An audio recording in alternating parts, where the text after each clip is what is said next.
एक मनुष्य देह, एक मानव का शरीर, जिसमें पुण्य भी बहुत है और जिसमें पाप भी बहुत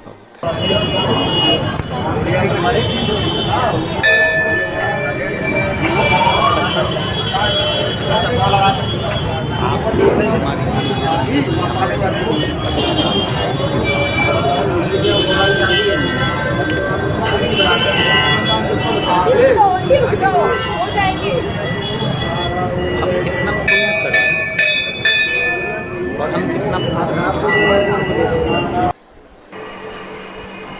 जितने भी संसार के लोग हैं ना, ये अपने पुण्य को तो गिनते हैं कि मैंने गौ माता को रोटी दी, गाय को रोटी दी, मैंने पुण्य किया। बोलो सही बात है कि गलत? मैंने भूखे को भोजन कराया, मैंने पुण्य किया। दुनिया के लोग अपने अपने पुण्य को गिनने में लगे हुए हैं कि हमने गौ माता को रोटी दी, पुण्य कमा लिया।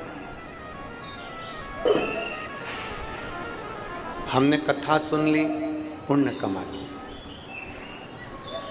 हमने शंकर जी के मंदिर में जाकर एक लोटा जल समर्पित कर दिया, पुण्य कमा लिया। ये जितना संसार का मनुष्य है, संसार में रहने वाला प्रत्येक मनुष्य अपने पुण्य को देखता है कि हमने ये पुण्य कमाया। परशु महापुराण की कथा कहती है, कभी कभी पुण्य के साथ में पाप का भी एक प्रारंभ हो जाता है। कभी कभी पुण्य के साथ में हम पाप भी कर बैठते हैं। सबसे पहली रोटी किसकी बनती है? जम के बोलो जरा।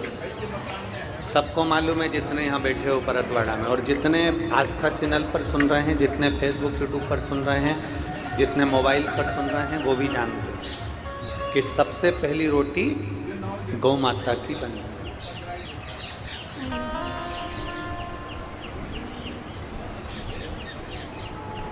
झूठ मत बोलना, थोड़ा सा सत्य बोलना। सबसे पहली रोटी गौ माता की बनती है, पर सबसे आखिरी में गौ माता के मुंह में जाती है।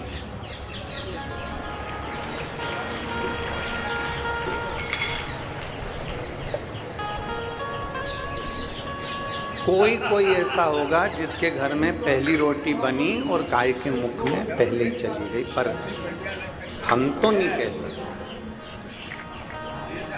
बोलो री जीजियों परतवाड़ा की सत्य है कि गलत है? और मेरा विश्वास करता है एक भी जीजी मेरी झूठ बोलने वाली नहीं है, वो सत्य ही बोलेगी कि पहली रोटी गाय की बनती है, पर महाराज जी वो रोटी सबसे पहले गाय के मुख में नहीं जाती है, डब्बे पर रखी रहती है, फिर धीरे धीरे घर का पूरा फैलारा उठ जाता है, सब खाना खाकर चले जाते हैं, भोजन करके चले जाते हैं। तब दोपहर में या शाम के 3-4 बजे जब गाय आती है, तब वो रोटी उसके मुख में जाती है। बनी कब थी? सबसे गाय का सबसे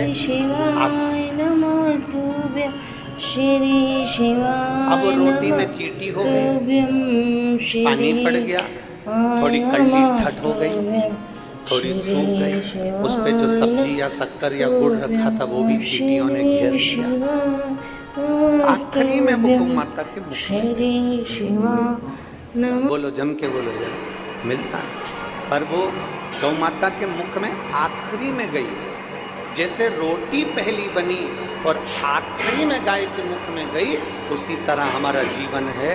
हम जब ताजी रोटी रहते हैं, छोटा बच्चा रहता है, तो कहते हैं अभी इसकी कोई पढ़ने की उम्र है, अभी कोई इसकी भगवान के भजन करने की उम्र है, अभी कोई इसकी कथा सुनने की उम्र है। हमने वो रोटी को धीरे धीरे सेक कर रख तो दिया, पर वो रोटी धीरे धीरे बढ़ते बढ़ते बढ़ते बढ़ते जब बुढ़ापा आता है, तब लोग कहते हैं कि मैंने बचपन तो गवा दिया, जवानी गवा दी, अधेड़ी गवा दी, और जो आखिरी बुढ़ापा, तब लोगों के समझ में आता है कि अब मैं बुढ़ापे में भगवान का भजन करूंगी। तो भगवान भी कहता है जब रोटी ताजी थी तब मुझे दी नहीं, और आखिरी में जब ये रोटी पूरी सड़ गई तब तू ला जाकर मुझे दे रही है। तो किस काम है?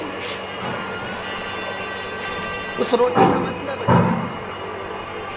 और बचपन खेल में खोया, जवानी नींद भर सोया, और बुढ़ापा देख कर रोया, सिराने मौत हंसती है। बचपन खेल में खोया, जवानी नींद भर सोया, बुढ़ापा देख कर रोया, सिराने मौत हंसती है। अंत समय में जब बुढ़ापा आया तो मृत्यु भी तुम्हारे ऊपर हंस रही है कि बचपन गवा दिया, जवानी गवा दी, अधेड़ी गवा दी। रोटी ताजी थी, भगवान को नहीं दी। रोटी ताजी थी, परमात्मा को नहीं दी। शरीर अच्छा था, जब भगवान को नहीं दिया। और जब रोटी पूरी गल गई, शरीर पूरा बेकार हो गया, आँख से दिखाई नहीं दे, कान से सुनाई दे नहीं दे, मुंडा में सारा सोफा सेट निकल गया।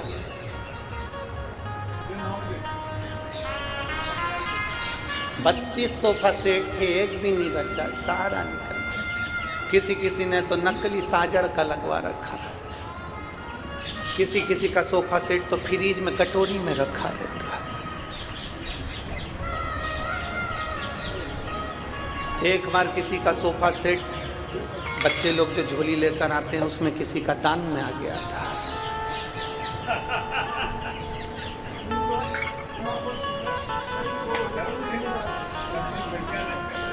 जब घर जाकर वो खोला गया पोट एक डब्बी, तब तो उसमें जो सोफा सेट निकला तो राघव बोले पापा देखो तो सही, पहली बार किसी ने कुछ नया।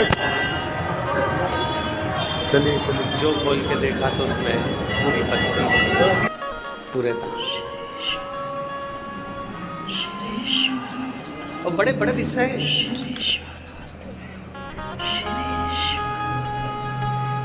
चाबी की याद आती है ताला खोलते समय। बोलो बोलो जम के, सही बात है। चाबी की याद कब आती है? ताला खोलते समय। चश्मे की याद आती है अखबार किताब पढ़ते समय। दांत की याद आती है खाते समय। और भगवान की याद आती है मरते समय।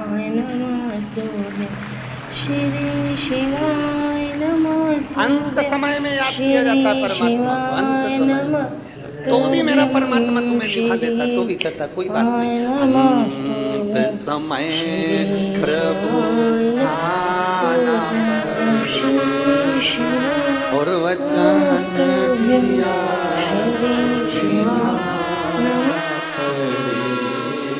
आए ना आए प्रभु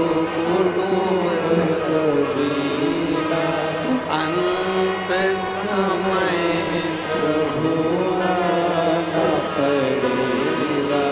वचन दिया। अंत समय में उस परमात्मा की याद, अंत समय, और तो भी निभा रहा। किसी ने गौ माता से पूछा, गौ माता एक बात बताओ, सबसे